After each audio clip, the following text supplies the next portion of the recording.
এই ব্র্যান্ডিংয়ের পার্সপেক্টিভ থেকে করা এই কন্টেন্টটা বা এই টেলিভিশন অ্যাডভার্টাইজমেন্টটা, এটা কতজন মানুষ দেখলো, কতজন মনে রাখলো, এই ম্যাট্রিক্সগুলো আপনারা আসলে কিভাবে ডিফাইন করতেন? এটা আসলে মানে আসলে ফিলিপসের ক্ষেত্রটা তো অনেক বেশি পেছনে, এইটিজ নাইনটিজের আর্লি নাইনটিজ হবে, তাও লেট নাইনটিজ না। সো ওই সময় তো আসলে এরকম পারফরমেন্স মেট্রিক্স ছিল সেল অবভিয়াসলি, যে আমি Philips light 60 watt 100 watt, so এটা আমি কতগুলো বিক্রি করেছি।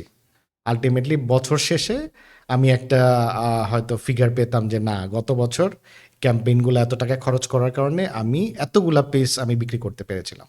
সো এখনকার আমার প্রিভিলেজটা যেটা হচ্ছে, আমি একটা রিয়েল টাইম জানতে পারছি ইম্প্যাক্টগুলো, একেবারে রিয়েল টাইম। আমি যদি চাই 1 সপ্তাহের রিপোর্ট অথবা 2 দিনের রিপোর্ট, আমি কিন্তু ইমিডিয়েটলি জেনে যেতে পারছি যে না, আমি কি কতটুকু আগাচ্ছি, আমি কিন্তু আমার ডিরেকশন চেঞ্জ করতে পারছি।